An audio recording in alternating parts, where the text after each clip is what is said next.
Welcome, everyone. We are thrilled that you are joining us for the Women in Tech Summit, really kicking off Austin Startup Week.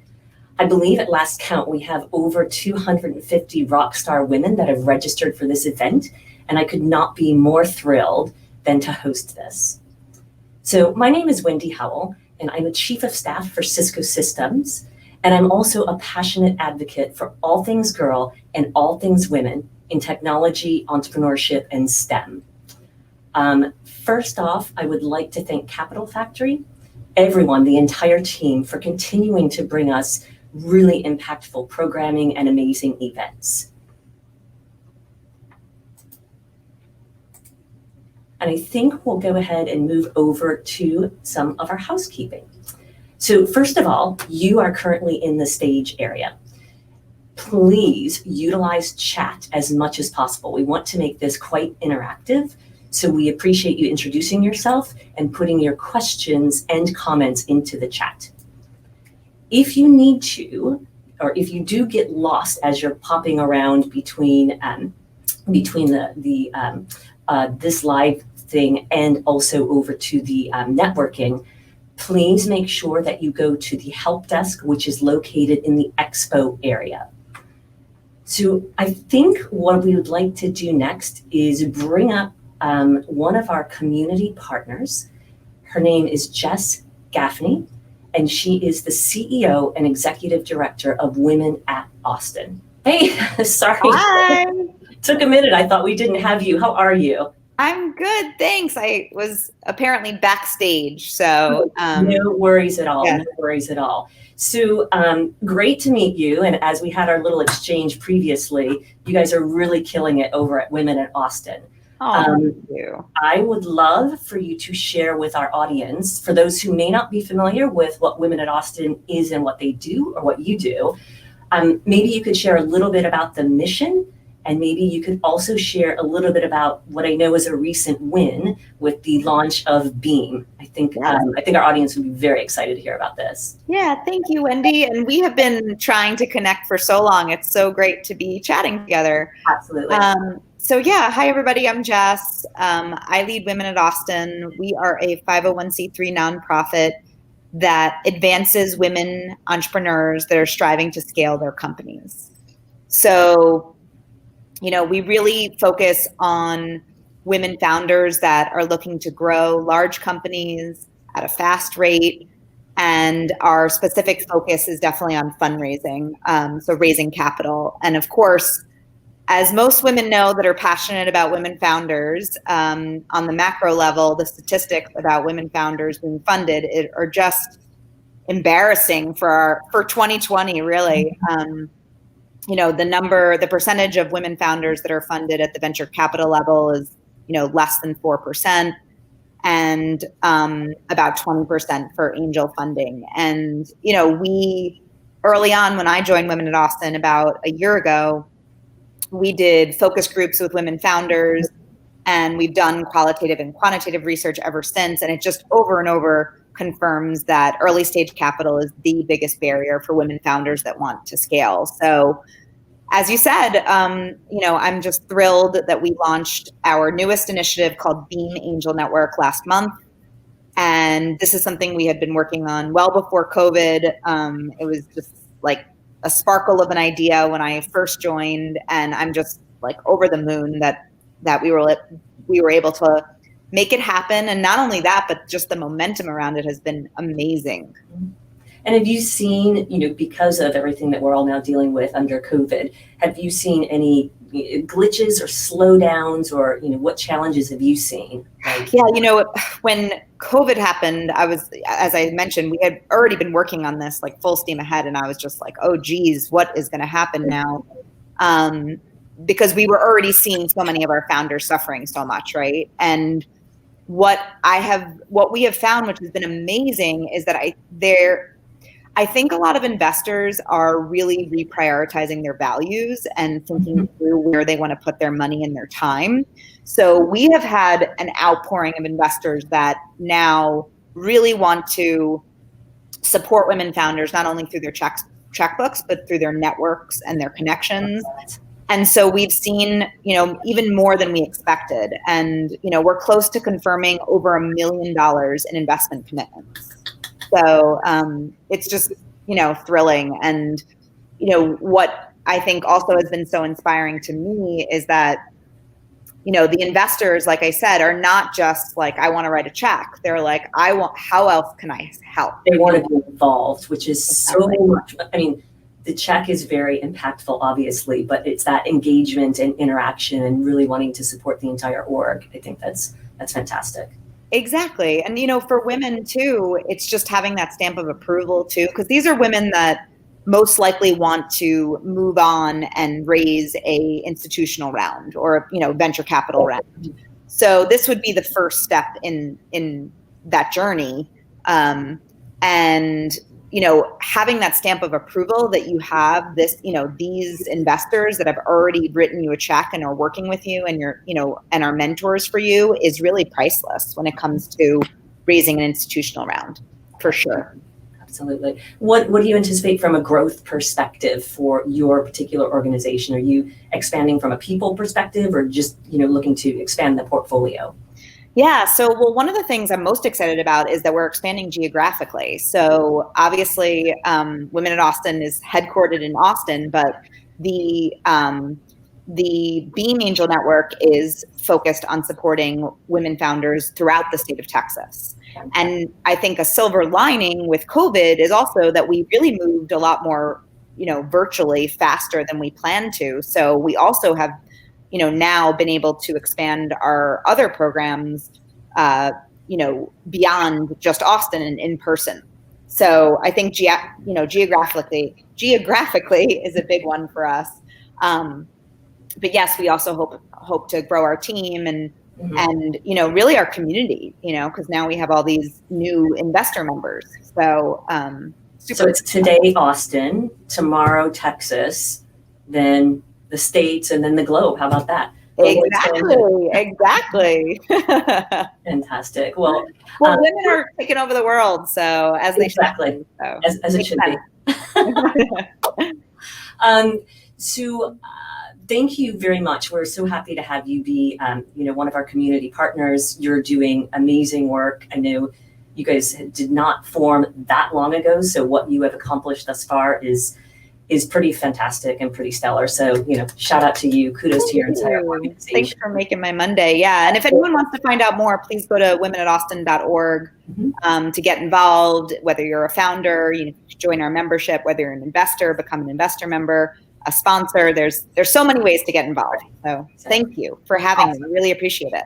Absolutely. Thank you very much, Jess. And have a great rest of your day. I hope you stay around with us. I would love to. I believe that we are going to kick off with a few words from both our community and our partners next. First, we're going to thank our supporting partners. Google for Startup is one of our supporting partners, Sana and Baker Botts. And we also just talked to obviously one of our community partners. Our other community partners are Div Inc. and Government of Canada or Consulate General of Canada. So thank you, each and every one of these organizations. We could not put this together without you, and we're very appreciative of your support.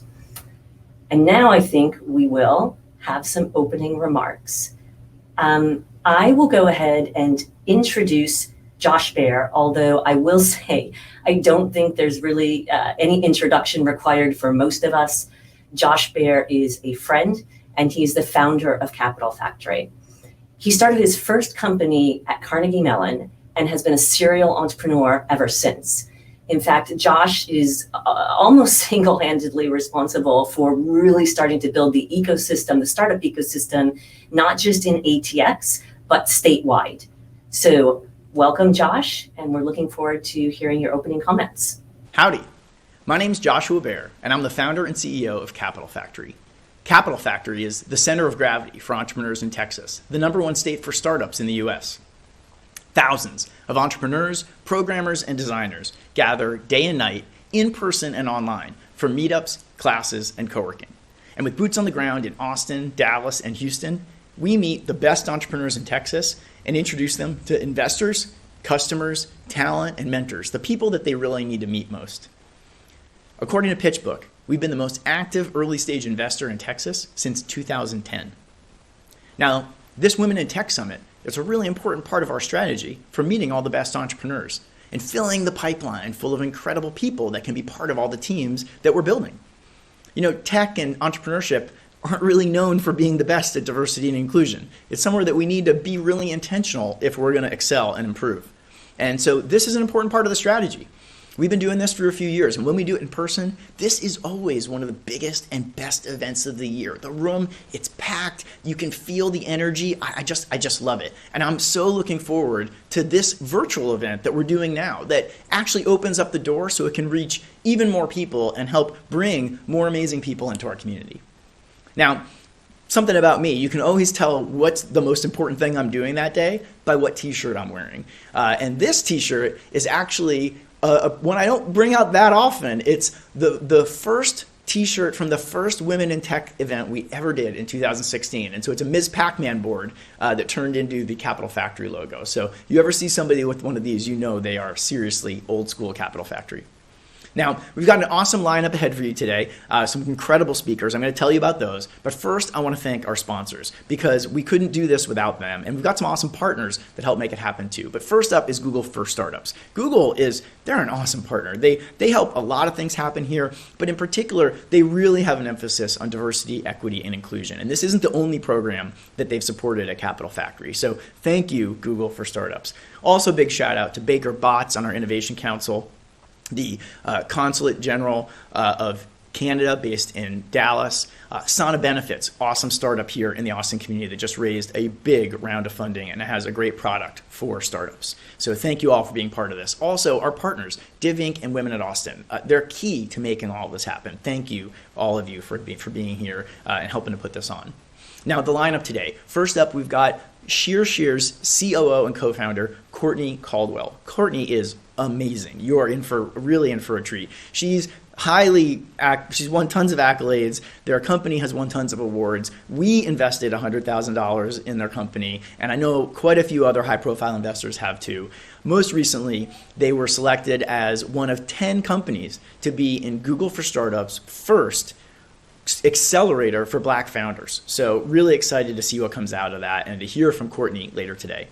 We've also got Nicole Glaros, who's the Chief Investment Strategy Officer at Techstars. And that's not her only title. She's been there practically since the beginning and had many different titles. She helped in particular also to help create their virtual program, Techstars Everywhere, which is more relevant now than ever. But she's got a lot to share, and I'm really excited to have her join us in just a bit after Courtney. And then also today, we've got an incredible MC, Wendy Howell. Wendy, no stranger to Capital Factory, no stranger to Women in Tech, no stranger to the Austin startup community. She's part of the Cisco team and also part of our Innovation Council, but involved in so many different things happening here and is going to help pull it all together with everything that we're seeing today at the Women in Tech Summit. So thank you, Wendy, for being with us. Next up, though, I'm going to welcome Sandy Carter. And Sandy's a dear friend. Sandy I love following Sandy on Twitter. She posts so many inspirational quotes and comments and things that I find myself retweeting and responding to. But I've known her since before she was at Amazon Web Services, heading up a bunch of their programs around government and startup services. And she's just been a key partner to us. And she's also such a champion for women in tech. So next up, I'm so excited to hand it off to Sandy Carter. Welcome to Capital Factory's Women in Tech Summit. My name is Sandy Carter, and I'm with Amazon Web Services. I'm the Vice President for Public Sector Partners and Programs. I really wish we could have been there today in person, but I'm thrilled to see that how everyone is adapting to the new technology and staying connected during these days. I selected 3 quotes for us today around opening up this great event that I thought should guide us as we move through the day. So the first quote is, confidence isn't walking into a room and thinking that you're better than everyone. It's walking into the room and not having to compare yourself to anyone at all. Now, today's event is really about that, not comparing yourself to anyone at all. It's about connecting and inspiring others in the world of technology. It's about sharing stories, like what is it really like to run a business during a pandemic? It's about listening to other people's stories and the challenges that other women founders have.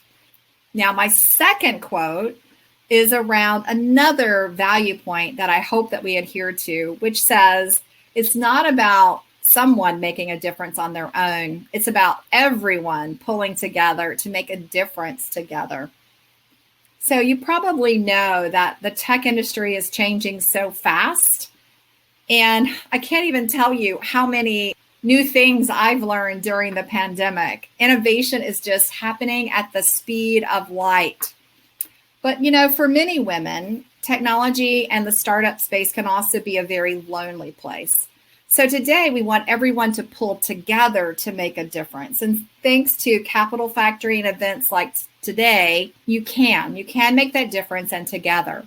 Now, AWS is also helping to hopefully make your dreams come true. And I just wanted to share a few things that we're bringing to the table, because we also believe that the future of tech is diverse, it is inclusive, and it is accessible to everybody. And so as such, we have a couple of programs I just wanted to share with you. The first one is called Think Big for Small Business. It is about Amazon providing some extra help for those businesses that are smaller businesses, in particular, women-owned, Black-owned, brown-owned, and veteran-owned businesses. Now, the program is open to all, but in particular, it was geared for those businesses. And there are some other ways that we're also trying to make this not be alone for you, but being able to come along. We have credits to help you get up and going in the cloud, programs to help support your go-to-market, and even technical help. For example, we have a program called ATO, Authority to Operate, that has recently helped some of Capital Factory's entrepreneurs get that FedRAMP authorization faster. In fact, 6 months faster for a lot less money. So make sure you know that we're part of you not going this alone. We're willing to help you and support you along that journey. I should know I was a startup founder before I joined AWS. And I definitely understand what it's like to have great partners along the way to help out. So my third and final quote is about passion. Passion is energy. Feel the power that comes from focusing on what excites you. I don't want you to be afraid to be passionate and really have fun today as well. Of course, we're going to be learning things, but we all know that being an entrepreneur doesn't just happen. If you get into the life cycle of an entrepreneur, it goes up and down and up and down. And today I want to be one of those up days where every aha moment leads to another innovation breakthrough for you, whether that's in your product, in your business model, in your customer experience, or just networking and meeting other women as well. I know that everyone says it's easy to start a company, but we all know it's hard to grow that company. And that's where the hard work comes in, and passion as well. So it's been my pleasure to speak to you today and to open us up with hopefully 3 inspirational quotes to get us going. I am so excited about the future of women in tech. And if you have any questions or you want to explore anything further, even give me some more quotes if you like, you can reach out to me on Twitter at Sandy_Carter, or just ping me on LinkedIn to make a new network buddy. I'm really thrilled to be here. Again, thank you to Capital Factory for sponsoring this event. Thank you so much for your time, and have a super day. Thank you, Sandy. I must say that Sandy and I are also personal friends and both deeply involved in an organization called Girls in Tech. So some of the key takeaways I just heard that I want you to sort of key on, connecting and inspiring others and sharing stories. That is a big part of what this day is about. I really encourage you, again, use that chat function, introduce yourself, get your questions out there, but also really look at this as an opportunity to curate and grow your network, which is one of the most important things you can do. So you already heard Josh talk about how amazing Courtney is. I'd like to just introduce Courtney Caldwell, again, co-founder and COO of ShearShare, and our moderator for this section, Nancy Feckney, independent angel, investor, as well as advisor and entrepreneur in residence at Notley Ventures. So definitely a lot going on here. And ladies, we're so excited to have you. And please take it away. Everyone's anxious to hear all the wisdom you're going to impart upon us. Thanks, Wendy. Thank you, Wendy. Before we get started today, guys, just wanted to remind y'all to please add your questions in the chat. And at the end, Courtney will have 10 to 15 minutes for Q&A. So before we actually get started, we're both introducing our puppies. This one's Pepper. She just had her hair done in ShearShare fashion, of course. So she's rocking the pink today. Oh, and Bali really needs to get over to a ShearShare chair. She's a little dirty. She's going back in her cage. No, Molly looks great. Good to see you again, Nancy. Well, thank you. So morning, afternoon. I'm going to first start just quickly introduce myself, and then I'm going to introduce Courtney, and then we're going to go through some questions, and then we'll have time at the end for Q&A.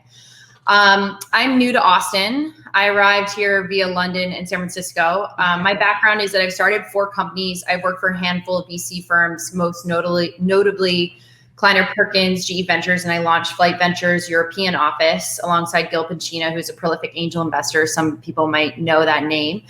I launched the first angel syndicate in Europe and helped build out Flight to be the largest online group of investors in the world. Since the mid-2019 era, though, so about a year ago, I started focusing all my efforts on positive impact investing. So a shameless plug is if there are any amazing entrepreneurs in the audience or individuals in the audience, I'm sourcing a number of deals to positive impact investors around the US and Europe. So please keep me in mind if you find any entrepreneurs that are trying to make the world a better place. And as Wendy mentioned, I'm also an EIR at Notley and at Capital Factory. So Courtney, our guest of honor today, is the CEO and the COO and co-founder of ShearShare, which is the largest provider of on-demand salons and barbershop space rentals.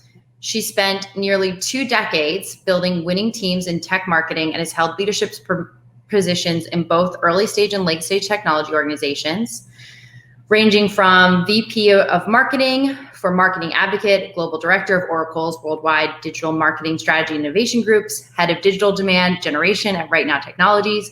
Her leadership, in fact, at Right Now Technologies was instrumental in the $1.45 billion acquisition of the company. She recently received an honorary doctorate degree from Miracle University and is the 33rd African-American female to raise $1 million in venture funding. She was named in Inc. Magazine's 2019 Female Founders 100s list and is the first African-American female to be named SMU Cox School of Business Outstanding Young Alumna.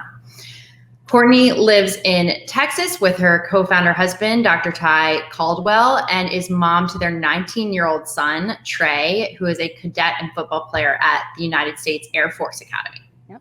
So with that, Courtney, it's really great to have you on today. Thank you so much for your time. And I'd love for you to start with sharing 2 fun facts about yourself, maybe something personal that not everybody knows about you.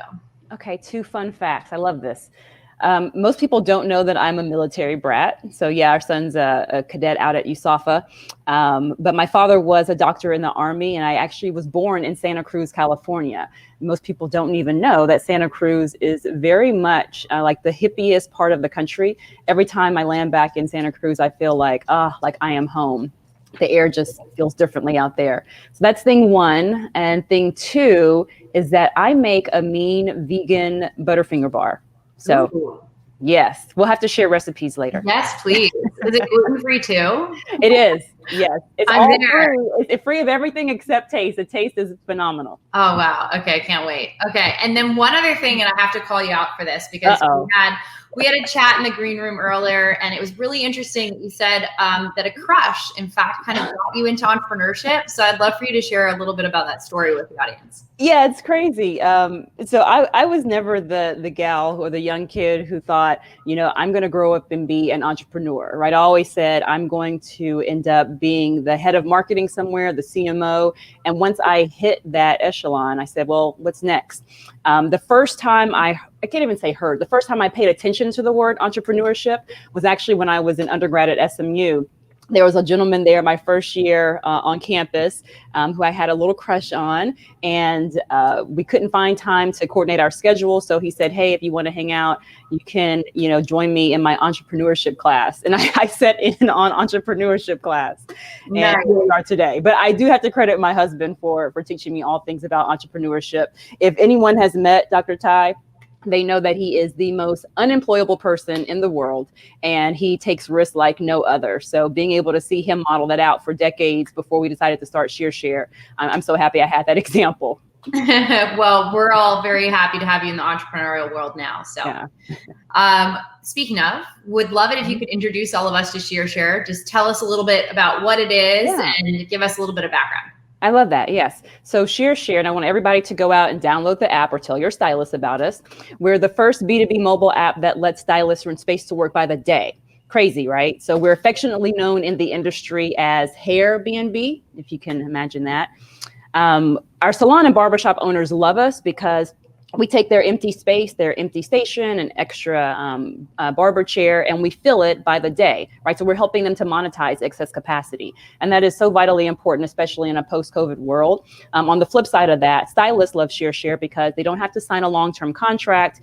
They don't have to be part of a long-term lease. They don't have to work by commission. And those are the ways that stylists professionally or typically find professional space to work. And so they get the freedom and the flexibility to kind of keep all of their hard-earned money. But at the same time, ShearShare is helping both sides, the owners and the stylists, be able to maximize their earnings potential. That's why we do what we do every day. And did you guys recognize this issue when you were owning your salon? And like, how did kind of the idea come about? That's definitely that. I think one of the wisest persons that I've heard has said, the best problems are solved. You solve your own best problems. And so ShearShare was really like an accident. It came about that way. My husband, was going back to school to earn his doctorate in professional barbering and cosmetology. At this time, he was writing a best-selling book. I was traveling to 5 different continents when I was at Oracle. And we had this problem. This is back in 2012, I'm going to say. And we know that stylists who had usually asked us to be on a short list of people, whenever we had an open chair, they'd say, hey, I want to come out and work out of your salon because of the great community reputation, the things that you guys do for the local economy. And so we never had a problem finding people to work, either barber side or stylist side. And so we started to notice that the winds of change were shifting. And we got this one random phone call when we had a couple of empty suites. And the stylist said, hey, I just want to rent your empty station like on a Friday, Saturday. Is that okay? And I remember my husband came home and told me about it, and I laughed at the idea. I said, who would ever do something like that? Like, the industry doesn't work that way. Are you sure that wasn't like a prank call? And he said, again, being the most unemployable person that I know, he said, no, that suite is sitting empty right now. I'd rather make some money on it than not. And so I'm just going to let her come on in and do it.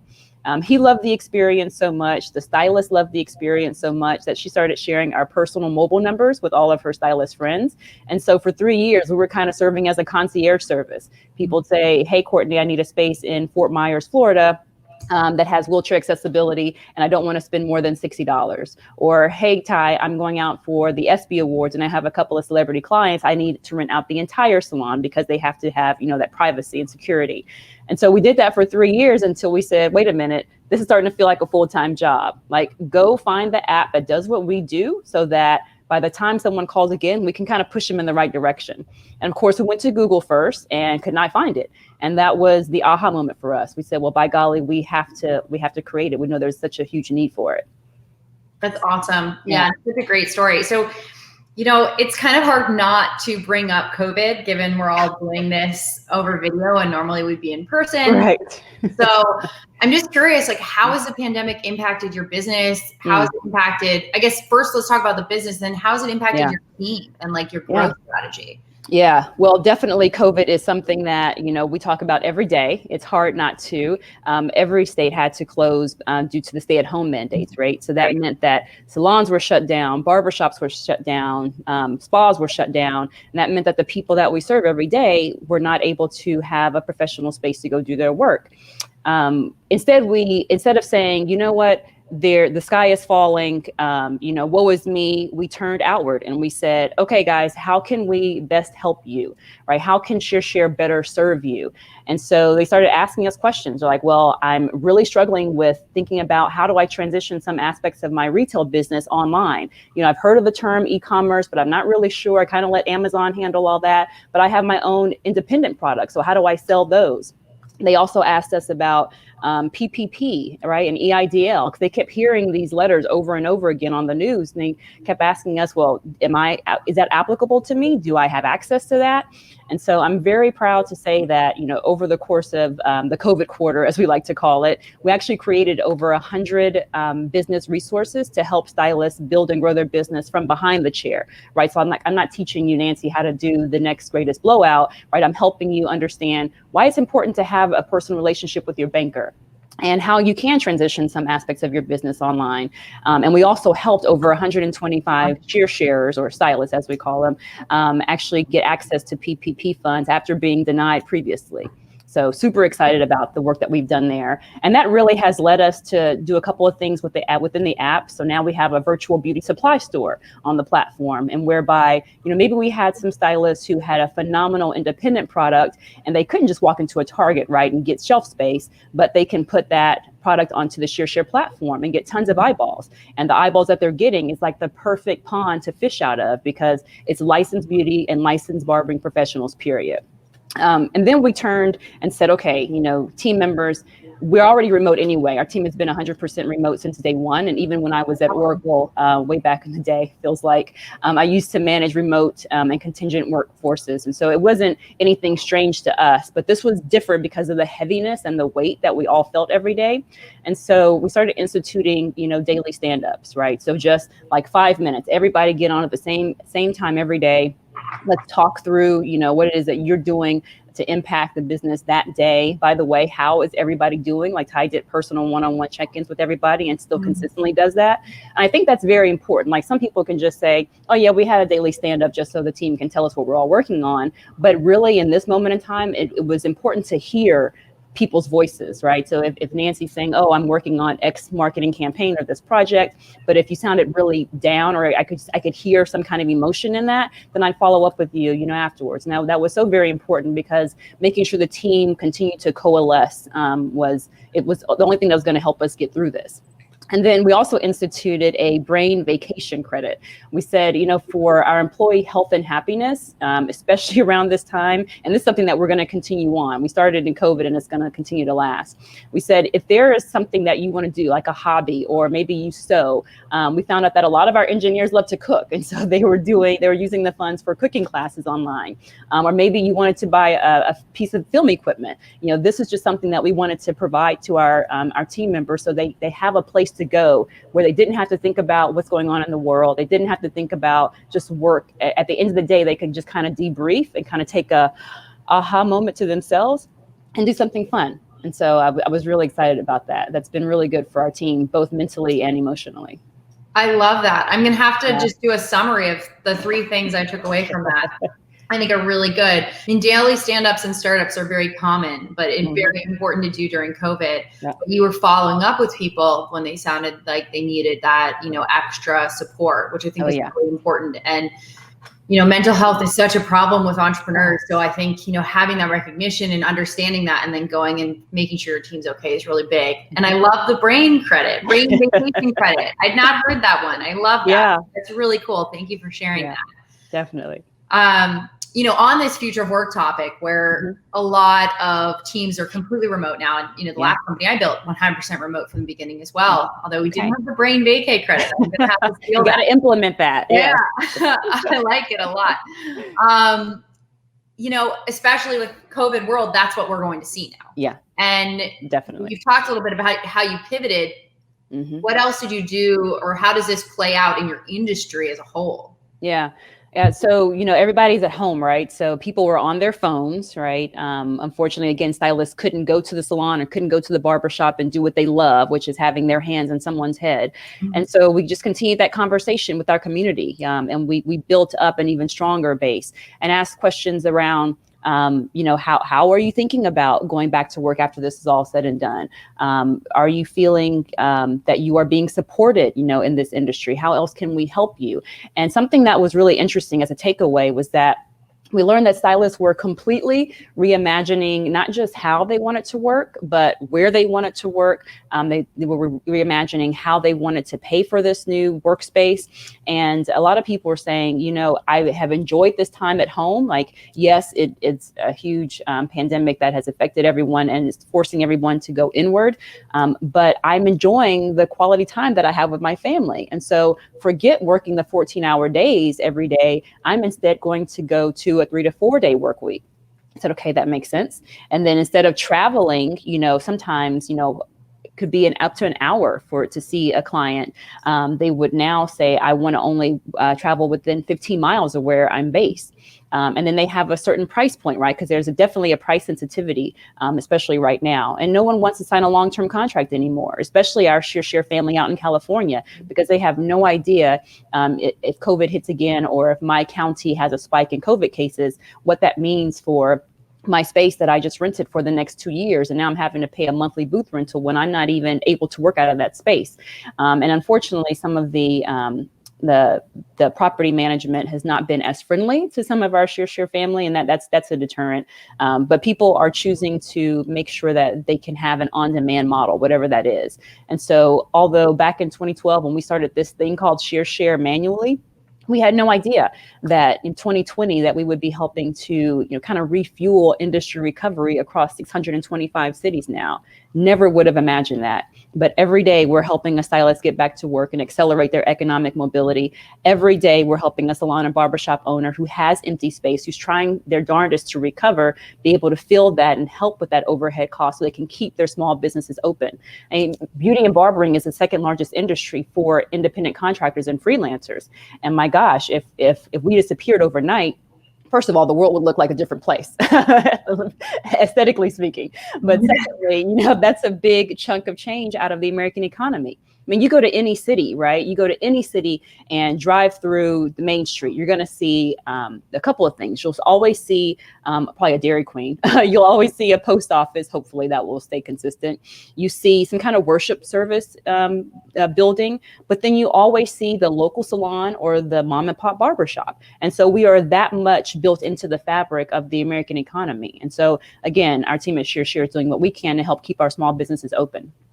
It's amazing. And I mean, that plays into the thing that we were talking about earlier about your community. Mm-hmm. Is there anything you want to share kind of how you are building that out, or what is the essence of that for you? Because I know at some point you said like community over competition. Oh, yes. So you want to talk a little bit about that? Yeah, that is a hashtag that if you go to Instagram, ShearShare, our ShearShare community is posting about that now.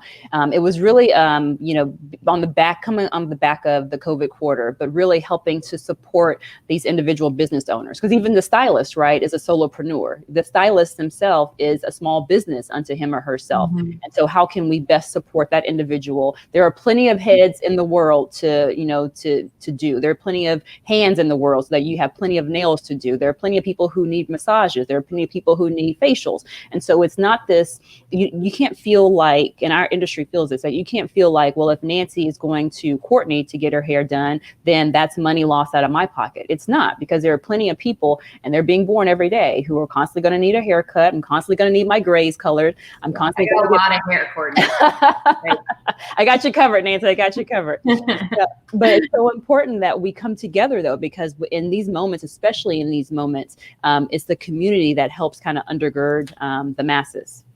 Absolutely. Thank you. That's really important to hear. I love it. And I love the concept of a tide raises all boats or something like that. Yeah, I like that. Yeah. It's You're so right. cute. It's so apropos, especially right now. Yeah, right now, especially. So I want to actually jump ahead a little bit and talk about some more personal things. I think the audience would really like to know a little bit more about you. And also there are probably a lot of people in the audience who are just starting out, they're founding, starting their first company, or maybe they're in corporates and thinking about moving. So I'm going to ask you some questions that might actually help them a little bit.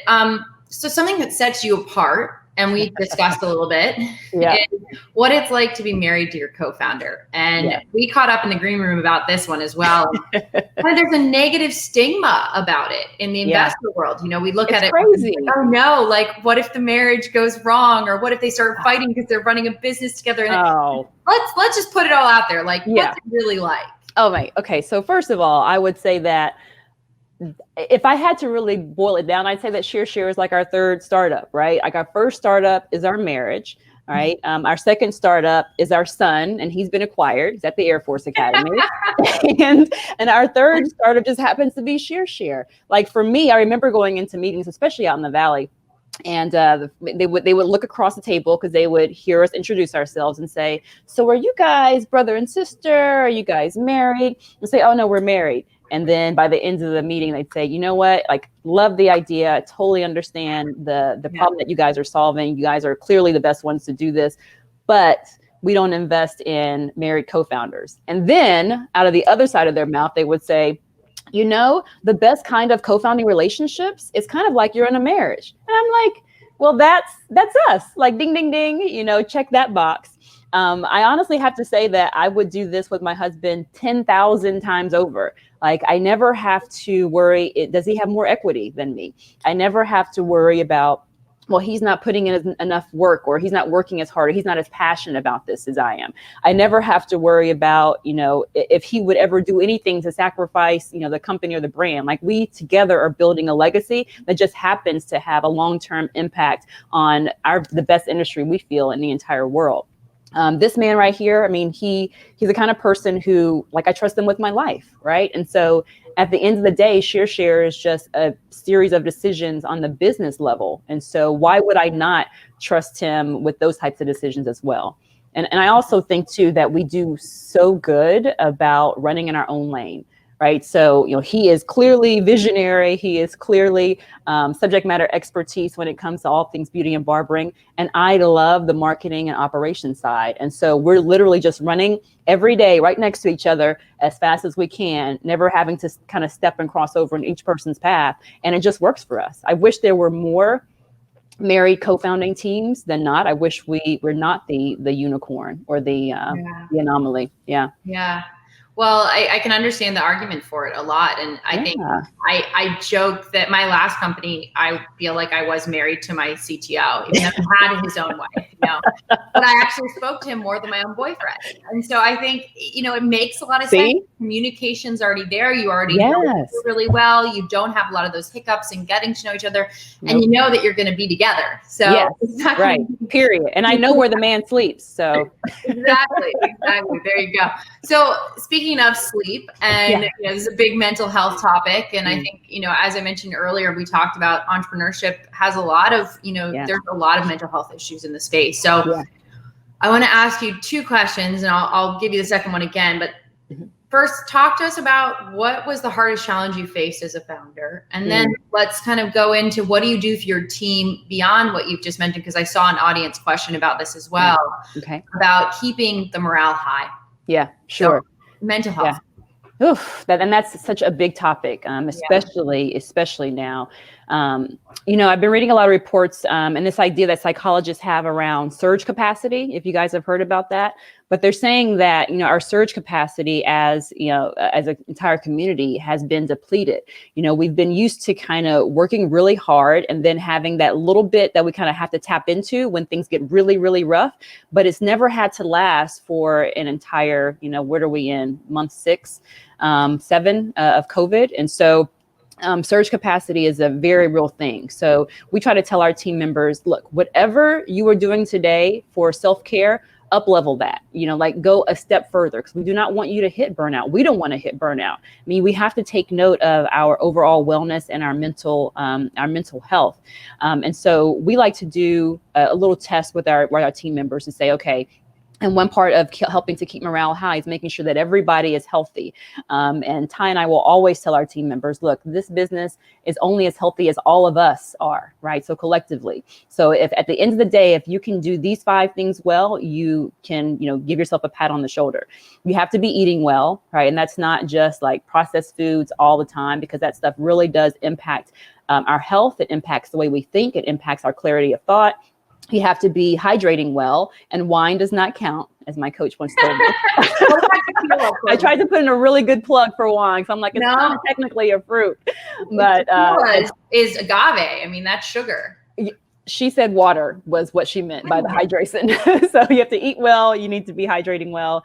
You also need to be sleeping well, right? And whatever that means for you, like for myself, Nancy, I know that I need 7.5 to 8 hours of sleep every night, but I can break those up. I can sleep for 4 hours, then get up and go hard on the computer for 2 hours, then go back to sleep. My husband, totally opposite. He needs to be out like a light for like 8 hours straight. Like don't even call his name.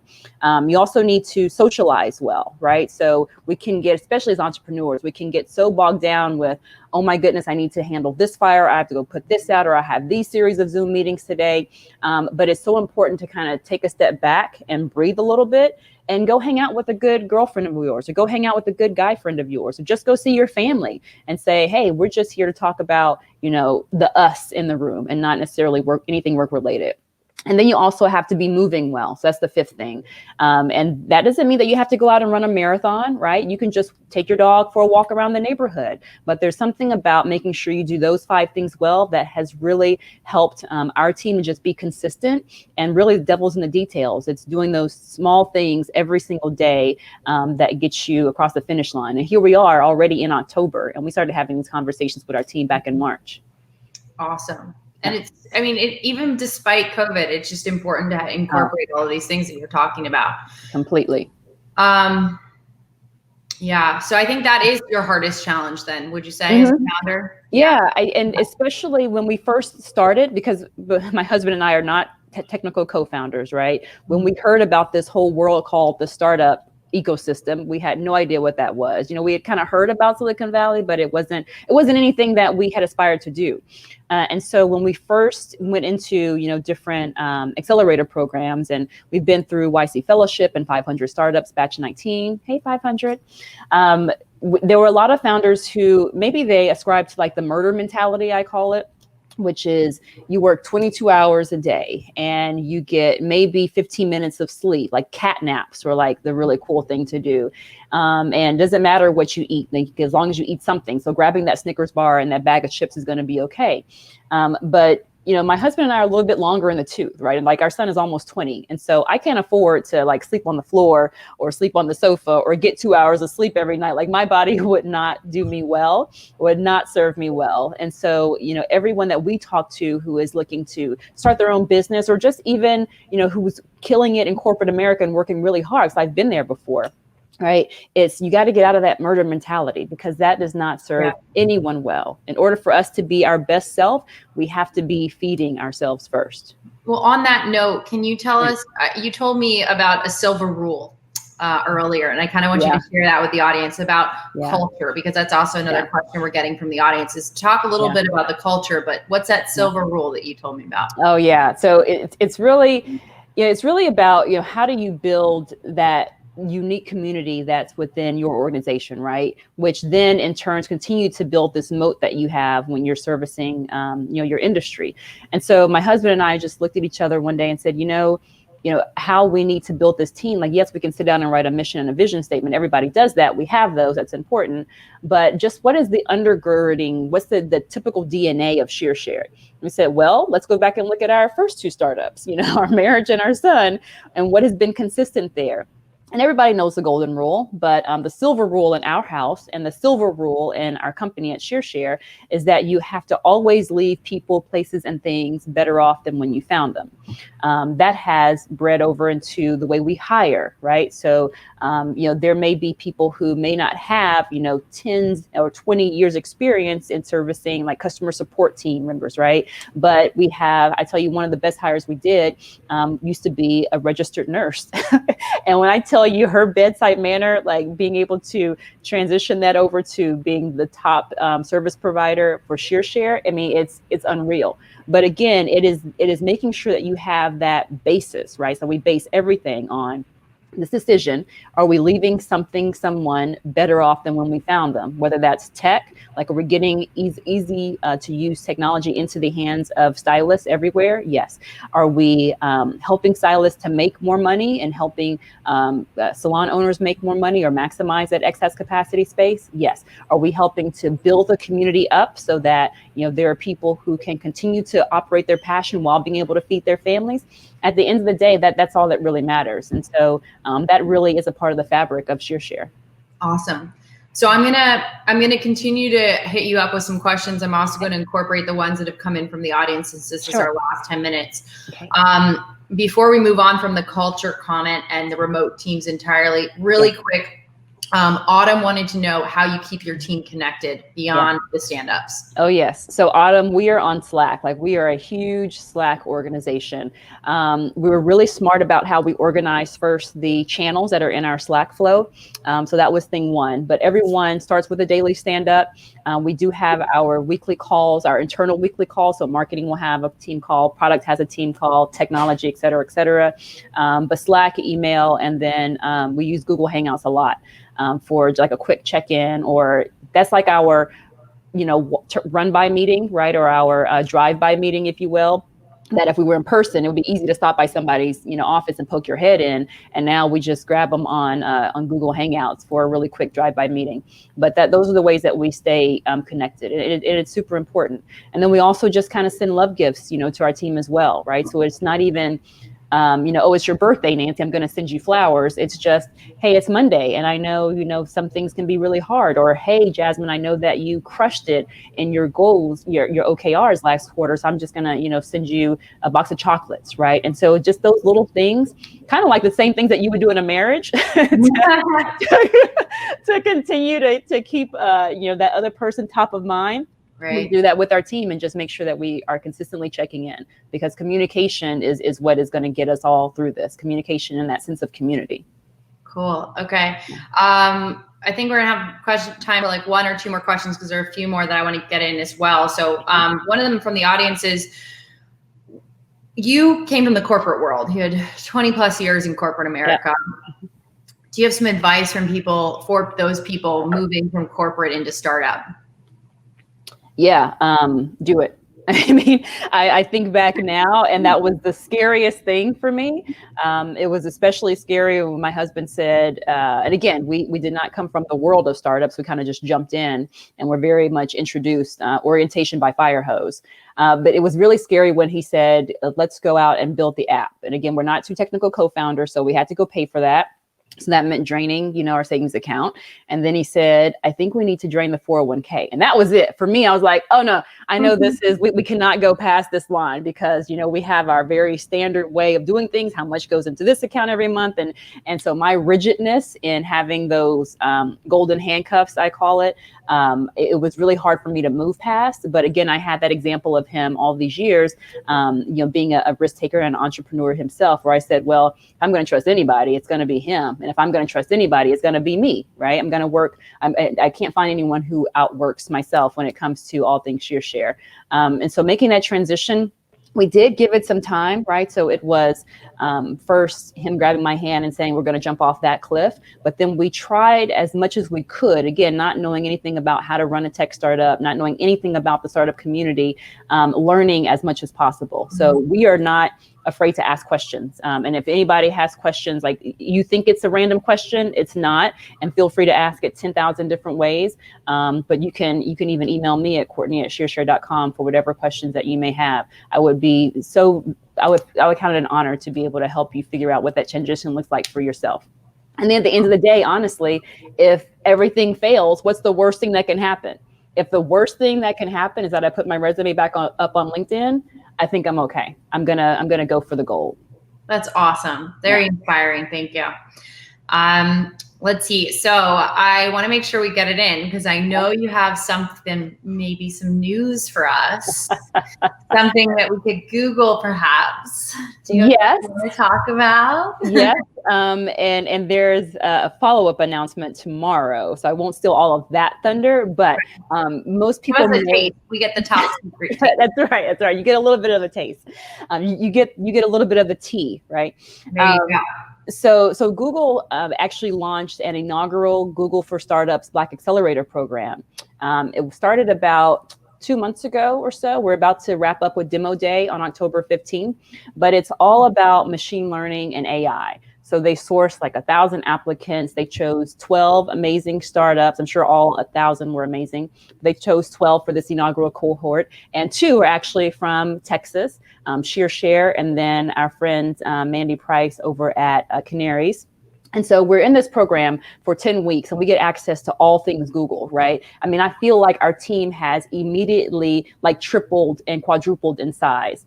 So everything from, AdWords best practices to tech, like we've been assigned a infrastructure modernization expert. I'm going to get that title correct, just to look at, our tech architecture, right? And figuring out how are we going to be setting up ourselves for success in the next 5 to 10 years. And I love that. Being able to access their people operations, right, and human resources, and like what are some best practices that Google does for managing remote and contingent workforces, all the way down to, I mean, you name it, they have blown open the doors for us. And so I'm excited that demo day is around the corner. Anybody can participate. Again, it's October 15th, and if you just Google Google for Startups Black Founders, right, you'll find the link there and can sign up. We'd love to have you guys virtually support ShearShare. Awesome. And are you allowed to say anything about your fundraise? Yes. Okay. We were raising a seed round and we just closed that a couple of days ago. Yes, we're excited. You know all too well because you guys are a part. Yeah, the Agave Fund, which is a new fund, is they're doing 50 to 100K checks in pre-Series A companies led by Black, Latino, or Indigenous founders. Yep. Yeah, Kelly and Ethan have been remarkable. And even the relationships that they've introduced us to, to continue to help closing that round have been great. I will go ahead and say, and you're hearing this for the first time, Nancy, and only because it's you, that and 100 and some other people, maybe 200. Just me, you, just 2 girls and the brick wall. Yeah. Right. So Lightspeed Venture Partners is in this round. That's and awesome. They're coming in to support ShearShare. And we're super excited about the work that we're going to be able to do with Jason and Veronica and Alex Tusig. It's a great fund. Yeah. Very high quality fund out of San Francisco for those who don't know. Definitely. It's really great. Congratulations, Courtney. Thank you. And nothing but hard work. Great job. And nothing but hard work. Every day you got to do something to get across the finish line. And I feel that no matter what it is, even if it's like half an inch closer, then, I've done something that's been impactful. Yeah, absolutely. And for those in the audience that are investors or salon owners, they can go to ShearShare.com, right, and download the app. That's right. Fill out the application, right? Go to ShearShare.com if you're a salon owner who has excess capacity, you have a couple of empty stations and you want to fill those by the day with licensed beauty professionals who have their own clientele. Like literally, you're just having to make sure the space is clean and welcome them in with a smiling face. Go to ShearShare.com, fill out the application so that you too can become an authorized ShearShare host, and then tell your friends about ShearShare. And be sure to follow us on Instagram and TikTok now. Oh Lord, I passed the TikTok, yes, and my team has pushed me for us to get on TikTok, and I finally said, okay, let's go ahead and do TikTok. Yeah, so you guys can see the build from day one if you join now. Awesome. So before we wrap up, I'm going to share. I would like you to share your email one more time. Sure, Courtney at ShearShare.com. Okay, and mine is Nancy.Fekney. Ooh, my last name's so hard to spell. Let's do Nancy at NotLeaveVentures.com. That's probably an easier one to remember. But if you know my last name, it's just my first and last name at Gmail. And then for Courtney, I have 3 quick fire questions that I didn't tell you about. Oh, so let's do it. She is hearing this for the first time, so this is going to be the truth. And they're easy, don't worry. And I was going to say the answer to all of them is Beyonce. So whatever it is. I need to get more fun ones in there like that. Yeah. Go ahead. All right. I just added a fun one. All right. Favorite book? Oh my God. The Bible. The Bible. Ooh, okay. Easy. All right. Tells us a lot about you. Favorite podcast or newsletter? Oh, Your First Million by Arlen Hamilton of Backstage Capital. I'm writing these down for myself too. Great podcast. Phenomenal. Okay, awesome. Favorite saying or quote? You have to feed what you want to live and starve what you want to die. Ooh, you have to feed what you want to live and starve what you want to die. I love that. And I'm going to quickly add all things in life. So in line with putting putting energy into things that you want and are grateful for, and not focusing on what you don't have. So true. I love it. And favorite treat? My vegan butter finger bars. And if I'm not making cookies myself, I have to say Partake Foods. There's a phenomenal co-founder out there named Denise Woodard, and she makes gluten-free vegan cookies, but I swear they taste just like what I remember other chocolate chip cookies used to taste like. So Partake Foods. All right. Yeah. You got to send me that too. All right. Oh, yeah, sure. This has been great. I'm glad we did a full circle back to the vegan bars. Right. Thank you guys so much for joining us. Courtney, thank you so much for letting me throw questions at you and definitely being such an amazing guest. And we're going to pass it back to Wendy. That was fun. Bye, guys. Bye, Nancy. Bye, everyone. Hey, what? My goodness. You would not believe the number of texts and pings I got on how amazing that conversation was. So, thanks to both of you ladies. I think one of the key takeaways for me was just what, we talk about this year in COVID being the art of the pivot. Well, what a pivot ShearShare did, not just in, pivoting just the business part, but really offering additional services to their community. And I will say the whole concept of the mental health and the check-ins, that is something that we're doing at Cisco on a bi-weekly basis with our entire C-suite, which is pretty amazing. So it's an important thing. Now, moving on, just quickly, if you have, if you're not already doing it, we'd like you to post on social with hashtag ASW20 and hashtag Women in Tech. So let's get the word out there. Now, we are at our first networking pivot. So you're going to be moving over to the networking tab on your Hopin screen, and you are going to have 15 minutes for networking. As we talked about in the beginning, this is such an important piece of this day. I know we're not together in a room, but you can still network very effectively with the way Capital Factory has set this up. So if you need a starting discussion point, what is a local women-owned local business that you love to support? Start there, and we will see you back here at the end of networking for another great panel. Thank you.